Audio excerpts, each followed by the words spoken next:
చెప్పండి మ్యామ్, ఇది బఫర్ జోన్లో ఉంది అపార్ట్మెంట్స్ అంటున్నారు, అది ఎంతవరకు కరెక్ట్ అంటారు? సడన్గా 20 days క్రితము బఫర్ జోన్ అని చెప్పేశారు. మరి బఫర్ జోన్ ఉన్నప్పుడు రిజిస్ట్రేషన్స్, ట్యాక్సెస్ ఇవన్నీ ఎందుకు తీసుకుంటున్నారు గవర్నమెంట్? లాస్ట్ మంత్ కూడా ఒక రిజిస్ట్రేషన్ జరిగింది. అప్పటి వరకు వాళ్ళకి తెలియదా బఫర్ జోన్ అని? అంటే ఏదో ఒక విధంగా వీళ్ళని భయపడించాలి. హాఫ్ బఫర్ జోన్ అన్నారు అంటే హాఫ్ మెంబర్స్ ప్యానిక్ అయిపోయి లొంగిపోవాలి, మీరు ఇచ్చేది మేము తీసుకొని వెళ్ళిపోతాము అని. అది అంతా ఆ టాక్టిస్. మీరు చేసుకొని ఇంత ల్యాండ్ ఉంది కదా, ఉట్టి జస్ట్ దీని మీదనే దృష్టి ఎందుకు? మూసి క్లీన్ చేయడం సాధ్యమవుతుందంటారా మ్యామ్? మీరు చూసుకోండి, ఇన్ని ఇయర్స్ నుంచి నేను 64 years చూస్తూనే ఉన్నాను. అన్ని ఉన్న చెరువులు అన్నీ నా ముందు పోయాయి. అవన్నీ ఇల్లీగల్ ఉంది కానీ ఇది బఫర్ జోన్. సో అది సాధ్యము కాదు, ప్రాక్టికల్లీ కాదు. జస్ట్ లోన్ తీసుకొని గవర్నమెంట్ది పాలిటిక్స్ నాకు తెలుసు, తీసుకొని అక్కడ హై కమాండ్స్కి ఇవ్వాలి, ఇది తీసేస్తే లోన్ దొరుకుతుంది. ఇది నా అభిప్రాయం, ఎంపీఆర్ది కాదు, నా సొంతం. అక్కడ ఇవ్వాలి, ఇది ఒప్పుకుంటే లోన్ దొరుకుతుంది.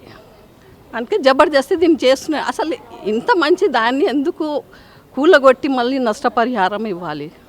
నష్టం కలగకుండా మీరు చేసుకోండి, మేము హెల్ప్ చేస్తాం వాళ్ళకి.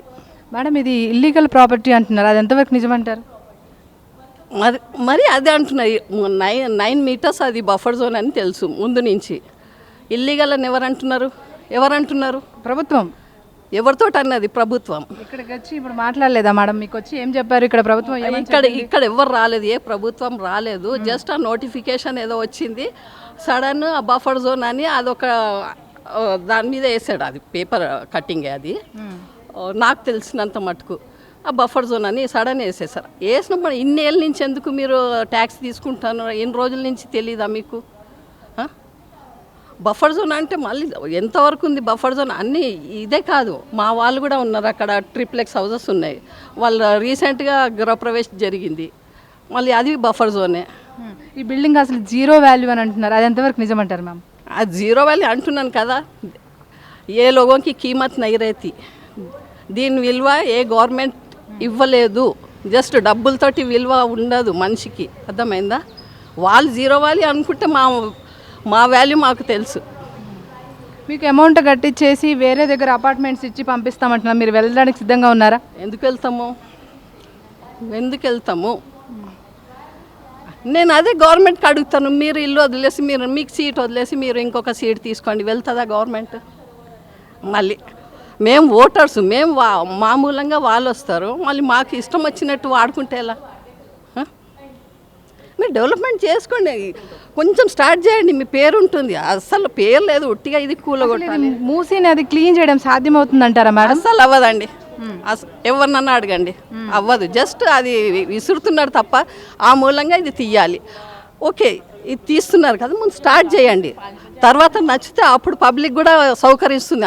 ఇక్కడ చేస్తున్నారు, పబ్లిక్ వస్తుంది, అది ఇది అని మీరు ఫస్ట్ వచ్చి ఇది కొట్టేయాలి. చెప్పండి మ్యామ్, ఇక్కడ రేవంత్ రెడ్డి ఇండ్లు తీయించేసి మీకు అమౌంట్ చెల్లిస్తామంటున్నారు, మీరు అలా వెళ్ళిపోవడానికి సిద్ధంగా ఉన్నారా? అది ఇంకా డిసైడ్ చేయలేదండి, మేము ఇంకా ఆలోచిస్తున్నాము. ఇంకా మేము డిపిఆర్ కోసం కూడా వెయిట్ చేస్తున్నాము. డిస్కషన్స్ అవుతున్నాయి, అవి ఇంకా ఏం వీ డిడ్ంట్ డిసైడ్ ఎట్, ఇంకా డిసైడ్ చేయలేదు.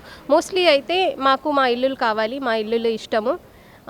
ఇక్కడ నుంచి వెళ్ళాలంటే ఒక 1-2% అంటే 1-2% కూడా ఛాన్సెస్ లేవు, అలా ఆలోచించట్లేదు మేము. ఒకవేళ this is very much necessary for government అంటే చూస్తాము, అదొకటే చెప్పగలుగుతాం. కానీ మాకైతే మా ఇల్లులు కావాలి. ఇంకా సార్తో ఒక రిక్వెస్ట్ ఏంటంటే, మీరు చేయండి, డెవలప్మెంట్స్ చేయండి, మేమందరం మీతో ఉంటాము. స్టెప్ బై స్టెప్ ప్రాసెస్తో చేస్తే బెటర్. ఐ థింక్ ఈ లొకేషన్ తీసుకోవడానికి లాస్ట్ స్టెప్ ఉండాలి. ఒకవేళ ఏ ప్రాజెక్ట్ చేసినా, మూసీ బ్యూటిఫికేషన్ చేసినా, బఫర్ జోన్స్ చేసినా, మీరు గాంధీ సరోవర్ చేసినా, ఇది తీసుకోవడం లాస్ట్ స్టెప్ ఉండాలి. కానీ ఫస్ట్ స్టెప్ ఇది క్లీన్ చేయడం ఉండాలి. ఆ క్లీనింగ్ చేస్తే మాకు కూడా ట్రస్ట్. క్లీనింగ్ సాధ్యమవుతుందంటారా? సాధ్యం అవుతుంది, కానీ అది స్టెప్ బై స్టెప్ చేయాలి. అంటే మాకన్నా వాళ్ళకి చాలా తెలుసు. ఫస్ట్ అది ఎస్టీపీస్ క్లీన్ చేయాలి, అవన్నీ చేస్తూ స్టార్టింగ్ నుంచి రావాలి. అప్పుడు మాకు క్లీన్ వాటర్ ఇక్కడ వస్తాయి. అది వస్తే అప్పుడు మనకు ఇది క్లీన్ అవుతే మాకు కూడా ట్రస్ట్ వస్తుంది. ఓకే, మా ప్రాజెక్ట్ ఉంది, అది సక్సెస్ అవుతుంది. ఇది ఇస్తే ప్రజలకి కూడా బాగుతుంది అని మాకు తెలిస్తే మేము కూడా వేరే స్టెప్స్ తీసుకుంటాం. అంతకంటే అయితే ప్రస్తుతానికైతే మేము మా ఇల్లు ఇవ్వము. ఇది బఫర్ జోన్ ప్లేస్ అండ్ ఇది జీరో వాల్యూ అంటున్నారు అపార్ట్మెంట్స్, సో మీరేమంటారు? లేదండి, బఫర్ జోన్ అంటే మాకు నోటిఫికేషన్ రాలేదు. మాకే నోటిఫికేషన్ లేదు బఫర్ జోన్లో ఉంది ఇది అని. అది హైకోర్టు నుంచి వచ్చింది అని విన్నాము, కానీ ఆ నోటిఫికేషన్ మాకు రాలేదు. సో ఇది బఫర్ జోన్లో ఉంది అని మేము ఇప్పటికైతే ఒప్పుకోము. ఉన్నా మేము కన్స్ట్రక్ట్ చేసినప్పుడు ఇది బఫర్ జోన్లో లేదు. ఇది అపార్ట్మెంట్ కన్స్ట్రక్ట్ అయింది 2004లో. అప్పటికి పర్మిషన్ తీసుకొని బిల్డర్స్ కట్టారు. సో ఏ కొత్త రూల్ వచ్చినా అది ప్రోగ్రెసివ్గా అంటే నెక్స్ట్ బిల్డింగ్స్ కోసం ఉంటుంది, కానీ ఆల్రెడీ కన్స్ట్రక్ట్ అయిన బిల్డింగ్స్కి ఉండదు. మేడం చెప్పండి, ఇక్కడ రేవంత్ రెడ్డి ప్రభుత్వం ఇండ్లు తీయించేసి మీకు అమౌంట్ అనేది కట్టిస్తామని అంటున్నారు, మీరు వెళ్ళిపోవడానికి సిద్ధంగా ఉన్నారా? No, we are not ready. మేము రెడీ లేము. We don't want any options. We are very clear. We want to stay here only.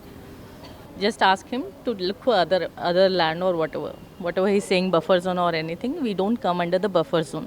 This is we are legally staying here, and there is a rumors that illegal everything, but that those all things are fake. We are legally staying here, and we don't come under the buffer zone. That is very clear, because our construction is very old, and when it is old construction, the buffer zone will not be applicable. ఈ building value zero అని చెప్తున్నారు, అది ఎంతవరకు correct అంటారు? నేను కూడా చెప్తా Revanth Reddy zero అని, అయితే యాక్సెప్టబులా? ఎవరో ఒకరు ఎప్పుడో జీరో వాల్యూ అంటే అవ్వదు కదా madam. Someone is saying something, it doesn't mean zero value అన్నది 1,000 lakhs వాల్యూ అన్నా we're not going to effect. We will be fighting and we're not going to leave the MPR. That's it. Okay, ఎన్ని years నుంచి ఉంటున్నారు ma'am ఇక్కడ? It's almost 8 to 9 years we are here, and we are not ready to go, because the society is good. We have the connections with the society, emotional connections. We have lot of senior members, kids, everyone is staying here. Everyone got connected. It's not only the house, home, I can say, it's a emotional, just like ఒక చిన్న ఊరు లెక్క ఉన్నాం మేము ఇక్కడ. So all of sudden ఊరు వదిలి వెళ్ళిపోమంటే it's not trust, it's not good, right? How can you leave all the connections and go?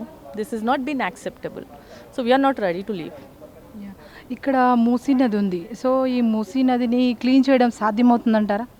Government చేయాలంటే అదే చేయాలి first, because we're being suffering from, because of Musi is there, we're suffering because of that smell and the mosquitoes అవన్నీ ఉంటాయి. అయినా మేము ఇక్కడ ఉంటున్నాం హ్యాపీగా. We never ask the government support, ఇది క్లీన్ చేయండి అది క్లీన్ చేయండి అని చెప్పలేదు. గవర్నమెంట్ చేయాలంటే government, if they want to do the development, please clean the Musi.